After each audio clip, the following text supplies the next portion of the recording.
ನಮಸ್ಕಾರ ಸ್ನೇಹಿತರೆ, ಇಂದಿನ ವಿಡಿಯೋದಲ್ಲಿ ಗುರುವಾರ ಯಾವ ದೇವರನ್ನು ಪೂಜಿಸಬೇಕು, ಏಕೆ ಗುರುವಾರವನ್ನು ಅತ್ಯಂತ ಪವಿತ್ರ ದಿನವೆಂದು ಕರೆಯುತ್ತಾರೆ, ಪುರಾಣಗಳ ಪ್ರಕಾರ ಯಾವ ದೇವರಿಗೆ ಈ ದಿನ ವಿಶೇಷವಾಗಿದೆ, ಈ ದಿನ ಪೂಜೆ ಮಾಡಿದರೆ ಯಾವ ಫಲಗಳು ದೊರೆಯುತ್ತದೆ ಎಂಬುದನ್ನು ವಿವರವಾಗಿ ತಿಳಿದುಕೊಳ್ಳೋಣ. ಗುರುವಾರದ ಮಹತ್ವ. ಹಿಂದೂ ಧರ್ಮದಲ್ಲಿ ವಾರದ ಪ್ರತಿಯೊಂದು ದಿನವೂ ಒಬ್ಬೊಬ್ಬ ದೇವರಿಗೆ ಸಮರ್ಪಿತವಾಗಿದೆ. ಗುರುವಾರವನ್ನು ಗುರು, ಬೃಹಸ್ಪತಿ ಹಾಗೂ ಮಹಾವಿಷ್ಣು ಅವರ ದಿನವೆಂದು ಪರಿಗಣಿಸಲಾಗಿದೆ. ಗುರು ಎಂದರೆ ಅಜ್ಞಾನವೆಂಬ ಕತ್ತಲೆಯನ್ನು ದೂರ ಮಾಡಿ ಜ್ಞಾನವೆಂಬ ಬೆಳಕನ್ನು ನೀಡುವವರು. ಬೃಹಸ್ಪತಿ ದೇವರು ಯಾರು? ಪುರಾಣಗಳ ಪ್ರಕಾರ ಬೃಹಸ್ಪತಿ ಮಹರ್ಷಿ ಅಂಗೀರಸರ ಪುತ್ರರು. ಅವರು ದೇವತೆಗಳ ಗುರು. ವೇದ, ಶಾಸ್ತ್ರ, ಧರ್ಮ, ಜ್ಞಾನ, ಯಜ್ಞ, ನೀತಿ ಇವುಗಳ ಅಧಿಪತಿಯಾಗಿದ್ದಾರೆ. ದೇವತೆಗಳು ಯಾವುದೇ ಕಾರ್ಯವನ್ನು ಆರಂಭಿಸುವ ಮೊದಲು ಬೃಹಸ್ಪತಿಯ ಸಲಹೆ ಪಡೆಯುತ್ತಿದ್ದರು. ಆದ್ದರಿಂದ ಗುರುವಾರದಂದು ಬೃಹಸ್ಪತಿ ದೇವರನ್ನು ಪೂಜಿಸಿದರೆ ಜ್ಞಾನ, ವಿದ್ಯೆ, ಧನ, ಗೌರವ ಹಾಗೂ ಶುಭ ಫಲಗಳು ದೊರೆಯುತ್ತವೆ ಎಂದು ಹೇಳಲಾಗುತ್ತದೆ. ಗುರುವಾರ ಶ್ರೀ ವಿಷ್ಣುವಿನ ದಿನ. ಅನೇಕ ಪುರಾಣಗಳಲ್ಲಿ ಗುರುವಾರವನ್ನು ಶ್ರೀ ಮಹಾವಿಷ್ಣುವಿಗೆ ಅತ್ಯಂತ ಪ್ರಿಯವಾದ ದಿನ ಎಂದು ಹೇಳಲಾಗಿದೆ. ವಿಷ್ಣು ಸಹಸ್ರನಾಮ ಪಾರಾಯಣ, ಶ್ರೀಮನ್ನಾರಾಯಣ ಪೂಜೆ, ತುಳಸಿ ಪೂಜೆ ಈ ದಿನ ಮಾಡಿದರೆ ಕುಟುಂಬದಲ್ಲಿ ಸುಖ ಶಾಂತಿ ನೆಲೆಸುತ್ತದೆ. ದತ್ತಾತ್ರೇಯ ಸ್ವಾಮಿಯ ಆರಾಧನೆ. ಗುರುವಾರದಂದು ದತ್ತಾತ್ರೇಯ ಸ್ವಾಮಿಯ ಪೂಜೆಯು ವಿಶೇಷ. ಅವರು ಬ್ರಹ್ಮ, ವಿಷ್ಣು ಮತ್ತು ಶಿವರಾತ್ರಿ ಮೂರ್ತಿಯ ಸ್ವರೂಪ. ದತ್ತಾತ್ರೇಯರನ್ನು ಭಕ್ತಿಯಿಂದ ಪೂಜಿಸಿದರೆ ಗುರುದೋಷ ಕಡಿಮೆಯಾಗುತ್ತದೆ ಎಂದು ಹೇಳಲಾಗುತ್ತದೆ. ಶ್ರೀ ಸಾಯಿಬಾಬಾ.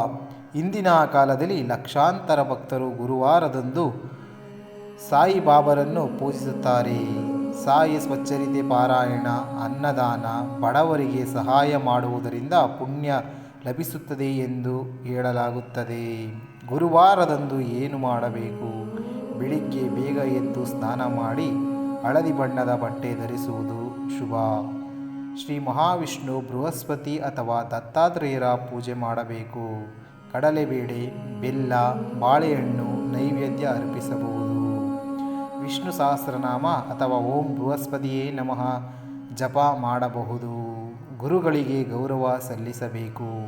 ಬಡವರಿಗೆ ಅನ್ನದಾನ ಮಾಡುವುದು ಅತ್ಯುತ್ತಮ. ಗುರುವಾರ ಏನು ಮಾಡಬಾರದು? ಸುಳ್ಳು ಮಾತನಾಡಬಾರದು, ಹಿರಿಯರನ್ನು ಅವಮಾನಿಸಬಾರದು, ಅನಗತ್ಯ ಕೋಪ ಮಾಡಿಕೊಳ್ಳಬಾರದು, ಮದ್ಯ, ಮಾಂಸ ಸೇವನೆ ತಪ್ಪಿಸುವುದು ಉತ್ತಮ. ಗುರುವನ್ನು ನಿಂದಿಸುವುದು ಶಾಸ್ತ್ರದಲ್ಲಿ ಮಹಾಪಾಪವೆಂದು ಹೇಳಲಾಗಿದೆ. ಗುರುವಾರದ ಪೂಜೆಯಿಂದ ದೊರೆಯುವ ಫಲಗಳು. ಪುರಾಣ ಮತ್ತು ಸಂಪ್ರದಾಯಗಳ ಪ್ರಕಾರ ಭಕ್ತಿಯಿಂದ ಪೂಜೆ ಮಾಡಿದರೆ ಜ್ಞಾನ ಮತ್ತು ಬುದ್ಧಿವಂತಿಕೆ ಹೆಚ್ಚುತ್ತದೆ. ಮಕ್ಕಳಿಗೆ ವಿದ್ಯಾಭ್ಯಾಸ, ಯಶಸ್ಸು, ಉದ್ಯೋಗದಲ್ಲಿ ಪ್ರಗತಿ, ಆರ್ಥಿಕ ಸ್ಥಿರತೆ, ಕುಟುಂಬದಲ್ಲಿ ಶಾಂತಿ, ವಿವಾಹ ವಿಳಂಬ ಕಡಿಮೆಯಾಗುತ್ತದೆ ಎಂದು ಹೇಳಲಾಗುತ್ತದೆ. ಗುರುಗ್ರಹದ ಅನುಗ್ರಹ ದೊರೆಯುತ್ತದೆ. ಧರ್ಮ, ಪುಣ್ಯ ಮತ್ತು ಐಶ್ವರ್ಯ ವೃದ್ಧಿಯಾಗುತ್ತದೆ. ಗುರುಮಂತ್ರ. ಓಂ ಗ್ರಾಂ ಗ್ರೀಂ ಗ್ರೋಂ ಸಂ ಗುರುವೇ ನಮಃ ಅಥವಾ ಓಂ ಬೃಹಸ್ಪತಿಯೇ ನಮಃ. ಈ ಮಂತ್ರವನ್ನು 108 ಬಾರಿ ಜಪಿಸಿದರೆ ಉತ್ತಮ ಎಂದು ಸಂಪ್ರದಾಯ ಹೇಳುತ್ತದೆ. ಗುರುವಾರವು ಕೇವಲ ವಾರದ ಒಂದು ದಿನವಲ್ಲ, ಇದು ಜ್ಞಾನ, ಧರ್ಮ, ಗುರುಭಕ್ತಿ ಮತ್ತು ಮಹಾವಿಷ್ಣುವಿನ ಕೃಪೆಯನ್ನು ಪಡೆಯುವ ಪವಿತ್ರ ದಿನವಾಗಿದೆ. ಭಕ್ತಿಯಿಂದ ಮಾಡಿದ ಪೂಜೆಗೆ ಮನಸ್ಸಿಗೆ ಶಾಂತಿ ನೀಡುತ್ತದೆ ಹಾಗೂ ಧಾರ್ಮಿಕ ಸಂಪ್ರದಾಯಗಳ ಪ್ರಕಾರ ಶುಭ ಫಲಗಳನ್ನು ನೀಡುತ್ತದೆ. ಧರ್ಮೋ ರಕ್ಷತೆ ರಕ್ಷಿತಃ. ನಿಮಗೆ ಈ ಮಾಹಿತಿ ಇಷ್ಟವಾಗಿದ್ದರೆ ನಮ್ಮ ವಿಡಿಯೋವನ್ನು ಲೈಕ್ ಮಾಡಿ ಮತ್ತು ಸ್ನೇಹಿತರೊಂದಿಗೆ ಹಂಚಿಕೊಳ್ಳಿ. ಮತ್ತು ನಮ್ಮ ಚಾನಲನ್ನು ಸಬ್ಸ್ಕ್ರೈಬ್ ಮಾಡಿಕೊಳ್ಳಿ. ಇದೇ ರೀತಿ ಸನಾತನ ಧರ್ಮದ ಮಾಹಿತಿಗಳಿಗಾಗಿ ನಮ್ಮ ಚಾನಲ್ ಸಬ್ಸ್ಕ್ರೈಬ್ ಮಾಡಿಕೊಂಡು ಬೆಲ್ ಬಟನ್ ಕ್ಲಿಕ್ ಮಾಡಿ. ಓಂ ನಮೋ ನಾರಾಯಣಾಯ. ಓಂ ಬೃಹಸ್ಪತಯೇ ನಮಃ.